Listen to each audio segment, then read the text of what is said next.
Hello, everyone. Michael Henry Dunn here. I'm glad to be able to share with you a chapter from my newly published book, Templar Return, a memoir of hidden gold, the rising goddess and the restoration of chivalry. This is chapter 6, the fall of the feminine. To speak of a rise presupposes a fall. The modern return of the Templars and the rise of the divine feminine are intertwined, not just in the popular imagination sparked by the Da Vinci Code, but in the threads of history.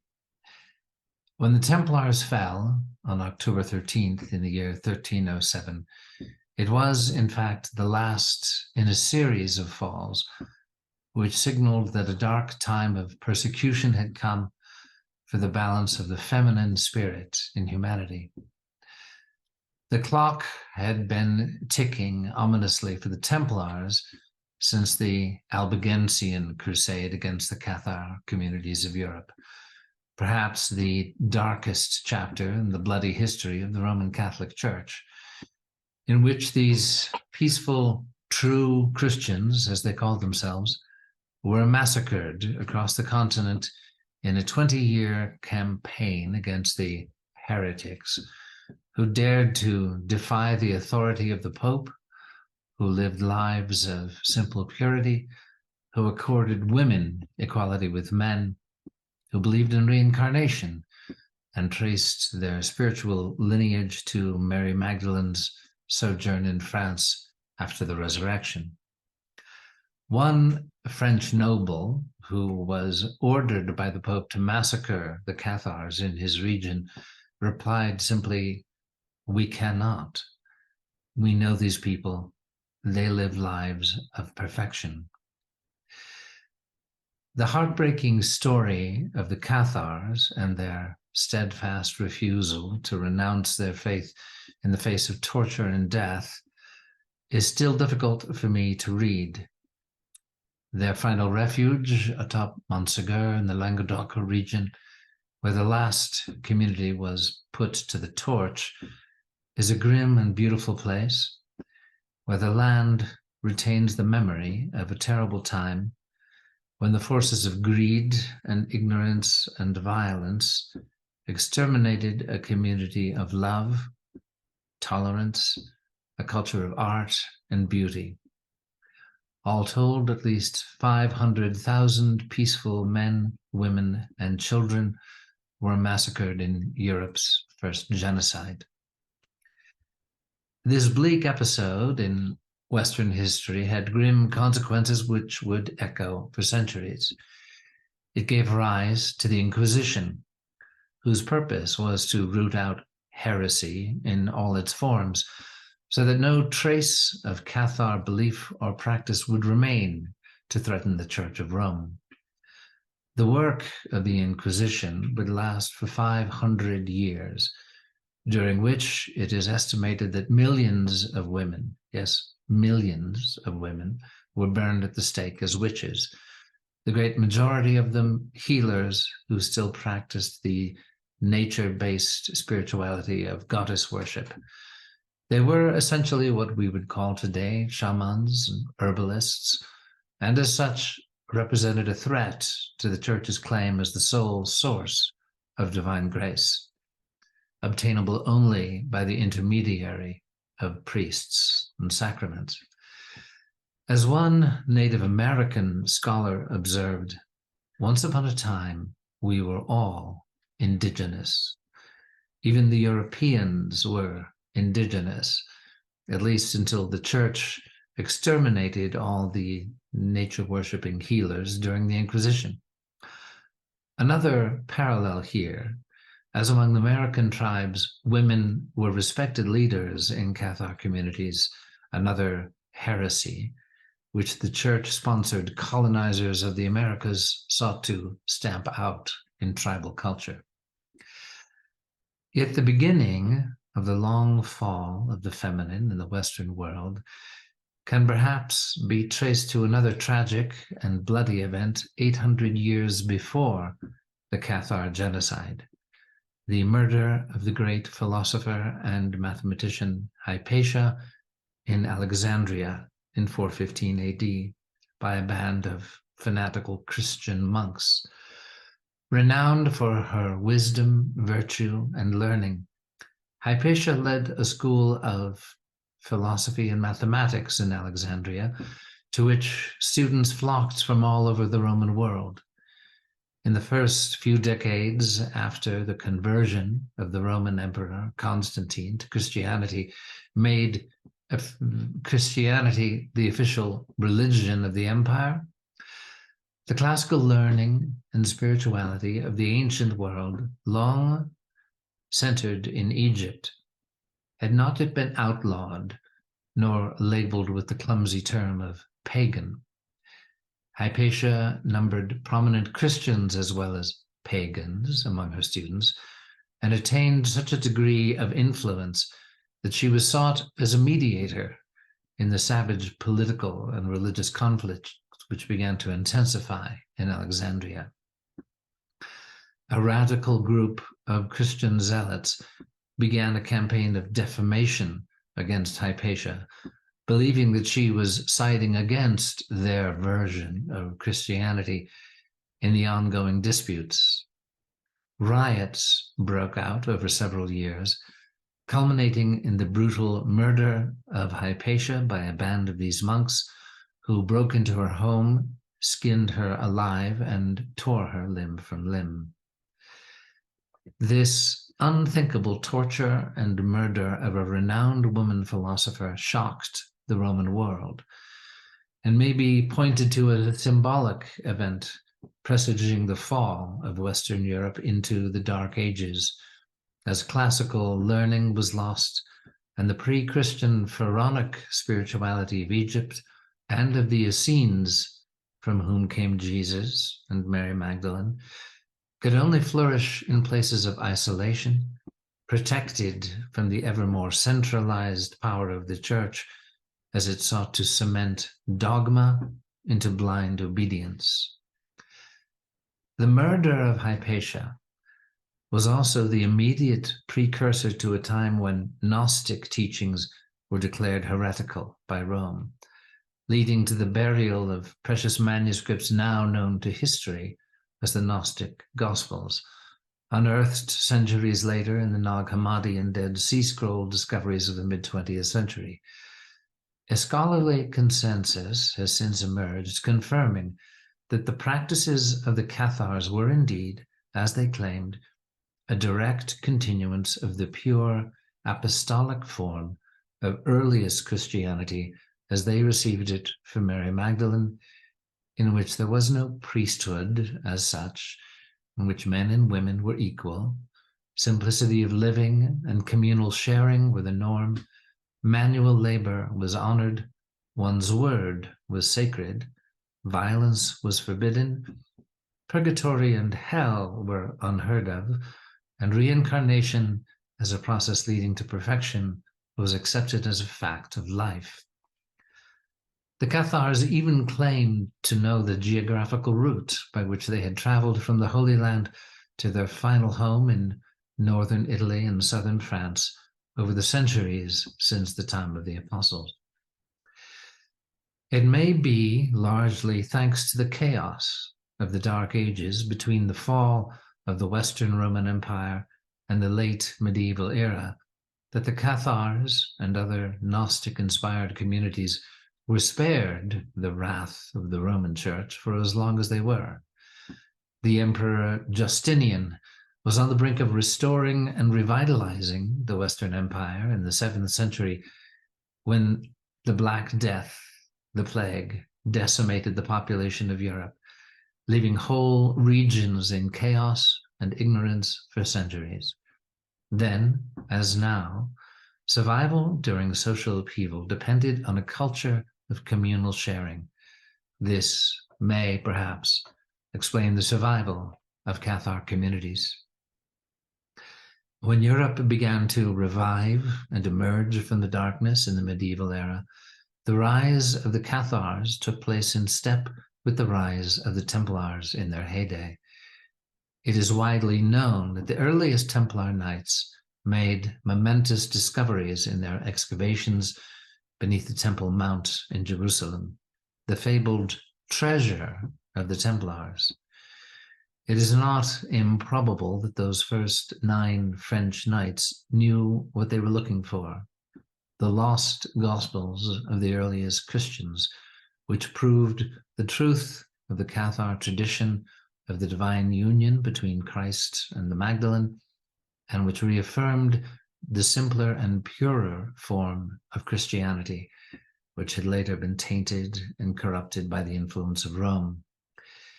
It may well be that these manuscripts were in many cases copies of those same Gnostic Gospels which would be unearthed at Nag Hammadi in the 20th century. Other treasures there may well have been maps preserved from ancient times which showed the location of the Americas, mathematical treatises which provided the basis for longitude as well as latitude, empowering the Templars to prove the greatest mariners and seafarers of their day. These have all been rumored to be among the great Templar discoveries at Jerusalem, which were the basis of their unrivaled influence. In those early days of the Templar era, their protection from Rome was secure in the reign of Pope Innocent II, who had risen to the papacy despite adversity with the sponsorship of the greatest saint of the age, Saint Bernard de Clairvaux, the author of the Templar Rule, which governed the Templar way of life. From their founding in 1118 AD until the mid-13th century, the Templars could safely weave their heretical beliefs into the Arthurian tales, which they encoded with reverence for the divine feminine through the Holy Grail, the Lady Fair, a magical set of myths and reshaped history which became a founding pillar of Western civilization, a magic which flourished in a high culture of troubadour chivalry in the Languedoc region of France, where an atmosphere of tolerance and art reigned, where the attractive spiritual magnetism of the Cathars exerted such power that one Catholic bishop fretted that the whole of Europe might fall into heresy were it not for the swords of the faithful. Those merciless swords were wielded by the authority of the Pope, and though the Templars extended what little protection they could, the slaughter went on for 20 horrific years.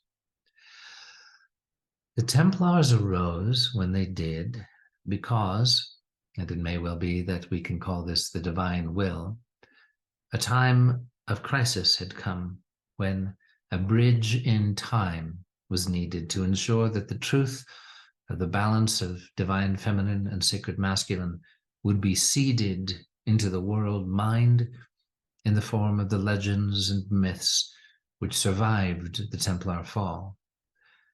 For the swords of the Pope and the terror of the stake and 500 years of the Inquisition's torture and death could not altogether silence the troubadours, could not vanquish the inspirational power of the Holy Grail, of the Round Table, of the Lady Fair, of Mary Magdalene, or of the Code of Chivalry itself. Now, I am enough of a student of history to want to be careful about oversimplifying the complex interweaving of socioeconomic, religious, political, and cultural threads which make up the often confusing tapestry which tells the story of humanity. But in the end, history belongs not to the academic, but to the storyteller. It is Shakespeare's Richard III, not the historian's, which embodies our understanding of the Wars of the Roses. Whatever its flaws and inaccuracies, it was the Da Vinci Code, which relit awareness of the Magdalene and the Templars in the popular imagination. And there is an arc to the story of the fall of the feminine and her inevitable rise, which again it falls to the modern troubadour to tell. In this time of shocking revelations and fearful uncertainty, we must not demonize the masculine, nor blindly worship the feminine, but seek the balance of both within the soul. There is an authentically sacred stream of what we may call the elevated masculine, which is instinctively welcomed by the divine feminine. And there are distorted and destructive manifestations of both masculine and feminine, which can easily blur the picture, triggering fresh pain in whatever unhealed wounds lie festering in each soul from past trauma. Here in this book, I endeavor to tell our collective story of past trauma and unhealed wounds at a time when light is at last being shed on shadowed places. For we have come to another bridge in time, a time of worldwide upheaval when the guttering candle of the highest and best within us must be relit and passed on in a new form, so that hope is rekindled, so that we can carry forward into this harrowing time an impassioned commitment to love, honor, courage, and compassion, and a deep, personal, and direct connection to the divine.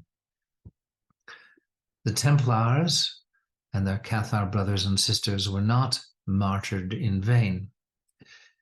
They encoded into the mind and heart of the West a hidden story of the goddess, the divine feminine aspect of the universal spirit, at a time when they knew she would be shrouded by the smoke of 1,000 burning stakes. They gave us King Arthur, the Round Table, the Holy Grail, the knight in shining armor, and his devotion to the lady fair, these archetypes, which may be dismissed on the one hand as myths, but which are inescapably present in the air we breathe, which make up our cultural DNA. They gave us Magna Carta, which would become the foundation of human rights in the West. They gave us the Code of Chivalry, which would be passed down in a democratized form as the Gentleman's Code, which still holds sway into the 21st century. They gave us the sacred power centers of Chartres, of Notre Dame, Mont Saint Michel, Rosslyn Chapel, which still radiate the sustaining ley lines of Gaia out among the human family. The Gnostic communities, which desperately buried their sacred texts in remote caves 700 years before the Templars, were also endeavoring to make a bridge in time. And they too succeeded when the Templar order arose to give fresh expression to ancient truths. Now, another 700 years have passed since the fall of the Templars, and the time returns. Another bridge in time takes shape. There is a legend, let us call it an unverifiable myth, of a Cathar prophecy dating from the time of the fall of the Templars, that in 700 years, quote, the laurel would grow green again, that the ancient order of Melchizedek, of which Christ spoke, the biblical king of peace, who initiated Abraham, from whom the Templars traced their lineage, would again arise in an hour of need. We may regard it as a coincidence that the attempted lineal, doctrinal, magistral, and sovereign restoration of the original order of the Knights Templar under customary international law and canon law would take place in the year 2013, exactly 700 years after the final suppression of the Templar order by the Vatican. Or we may see another divinely timed bridge in time. For myself, that year, 2013, found me risking everything to join what seemed as real and knightly quests as I might ever find. And so this is the conclusion of this chapter of the Templar Return, and I do hope you have enjoyed it enough to perhaps go to the link on Amazon to acquire the entire book. Thanks for listening. God bless.